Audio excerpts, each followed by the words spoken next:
The deeper I've gone into the paranormal, the less I've started believing the afterlife is one place.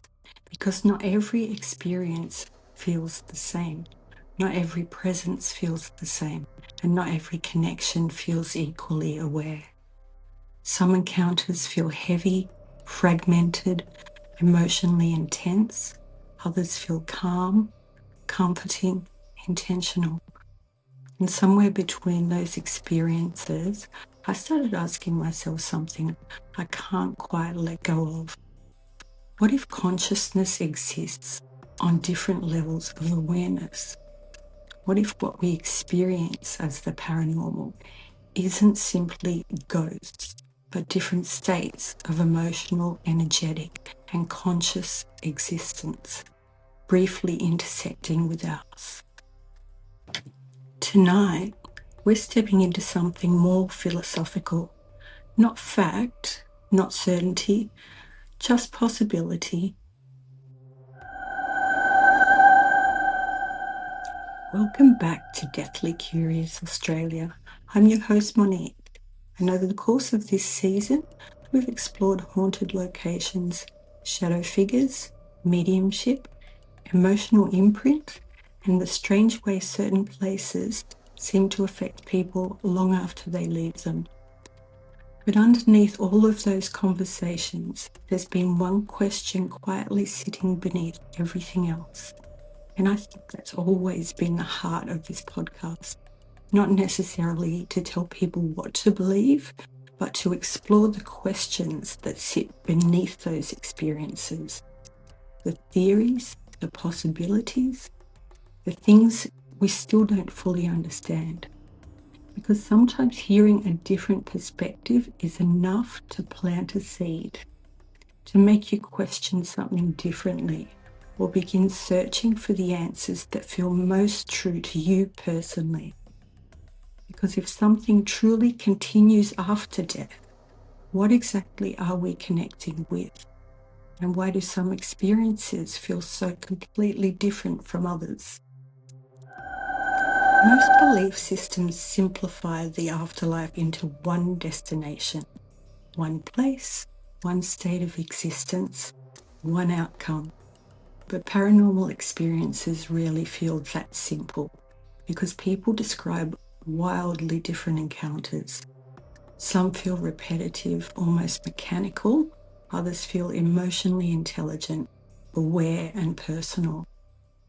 Some feel peaceful, others feel overwhelming, and that difference matters. Because what if consciousness doesn't continue in one uniform way? What if awareness itself exists on a spectrum? Earlier this season, we explored the idea of residual hauntings, moments that seem to replay, footsteps, sounds, figures repeating the same movement over and over again. Not necessarily something aware, but something emotionally imprinted, like an echo. Those experiences may exist at the lowest level of conscious interaction.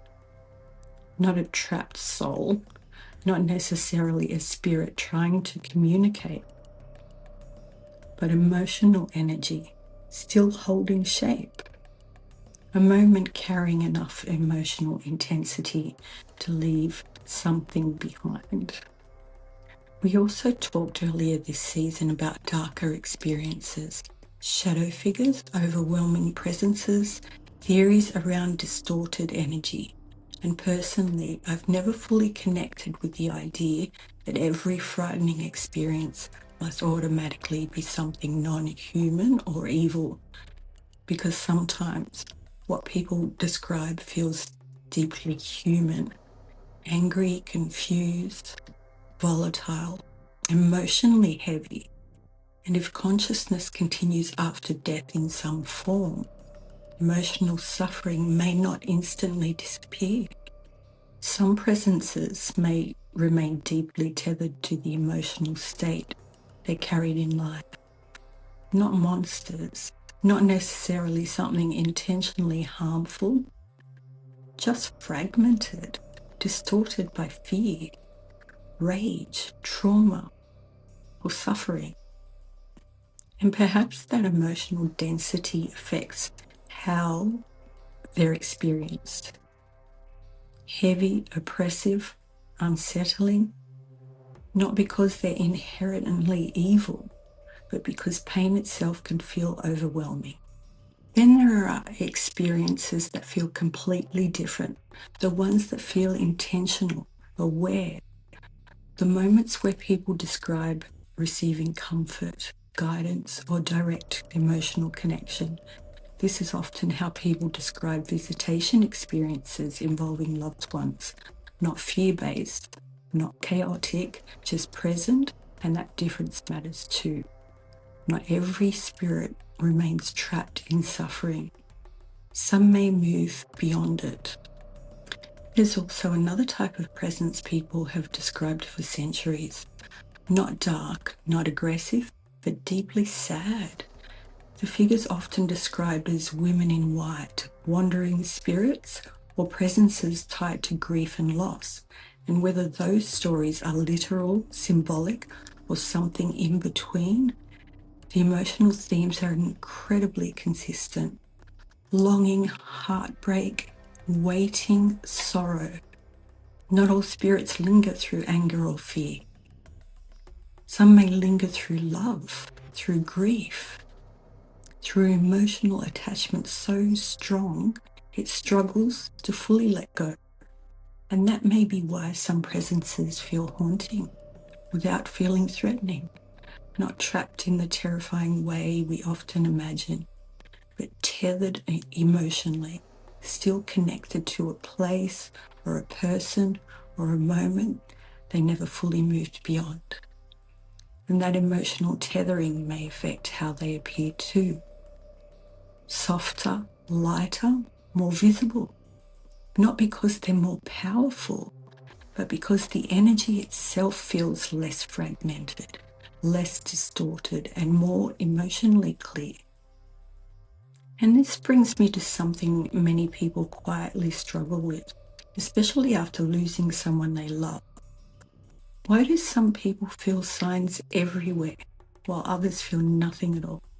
Why do some people dream of loved ones, sense them, feel them nearby, while others sit in silence, desperately waiting for something that never seems to come? I don't think that silence always means absence, but grief changes us. Deep grief is overwhelming. It consumes your thoughts, your emotions, your nervous system. You search constantly, you hope constantly, and you analyze every little thing. And sometimes that pain becomes so loud that it's harder to notice the quieter moments where connection might exist. Not because anyone is doing grief wrong, and not because love isn't strong enough, but because grief itself is heavy, disorienting, all-consuming. Love may not be the thing blocking connection. The pain attached to losing it may be. That may also explain why visitation experiences often feel so fleeting, because many people who describe them don't talk about ongoing constant communication. They describe moments, brief experiences that feel incredibly real, and then disappear just as quickly. A dream that feels different from every other dream, a sudden overwhelming sense of presence, a moment of comfort during grief that feels impossible to explain. And sometimes those experiences only happen once, which can feel confusing too, especially for people who spend years afterwards hoping it will happen again. But those moments may not be meant to become permanent open communication. They may simply be moments where connection briefly became possible, where emotion, awareness, timing, or circumstance aligned just enough for someone to feel them again. Dreams may also be one of the easiest ways for that connection to happen at all, because during dreams we're quieter, less analytical, less focused on proof, we're less emotionally guarded. Our awareness shifts, and that altered state may make connection easier to perceive, not because dreams are magic, but because we're no longer filtering everything through fear, logic, expectation, or grief in the same way. That may be why some people experience loved ones so vividly in dreams, while never experiencing anything physically at all.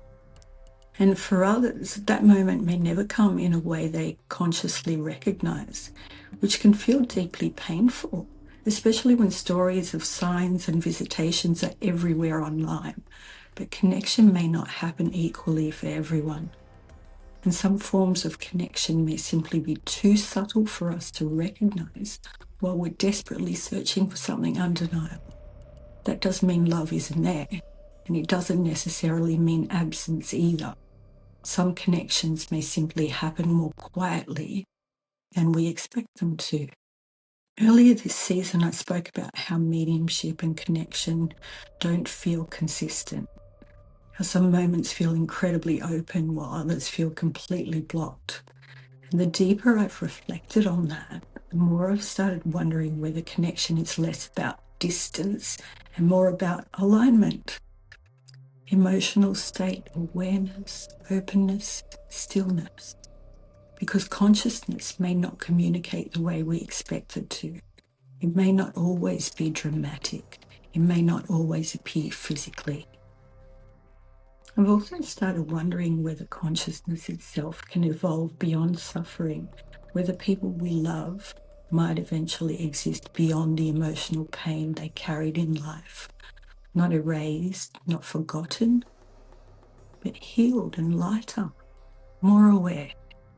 And that may be why experiences involving loved ones often feel so different from darker encounters. Softer, calmer, less intrusive, less emotionally chaotic, more like a quiet reminder than something trying to force itself into our world. And perhaps the strangest possibility of all is that these states of consciousness aren't far away at all. They may exist alongside us constantly, not in another distant place, but parallel to us in ways we don't fully understand yet, briefly touching us through moments of emotion, intuition, grief, fear, or connection. Because the more I explore haunted places, the less I feel like the paranormal is simply about the dead, and the more I feel like it's connected to emotion, awareness, memory, and the parts of human existence we still don't fully understand. I don't claim to know what happens after death. The deeper I go into this world, the more questions I seem to have. But perhaps that uncertainty is part of being human, because underneath every paranormal experience, every haunting, every investigation, and every story about signs and spirits is the same question we've always carried. What happens to us when we leave this life? And perhaps the answer isn't as simple as one place, one state, one existence. Consciousness may be far more layered than that. And every now and then, through grief, through intuition, through places that hold emotional weight, we briefly brush against those layers. Have you ever experienced a moment that felt like connection, or wondered why some people seem to receive signs while others never do? I'd love to hear your thoughts.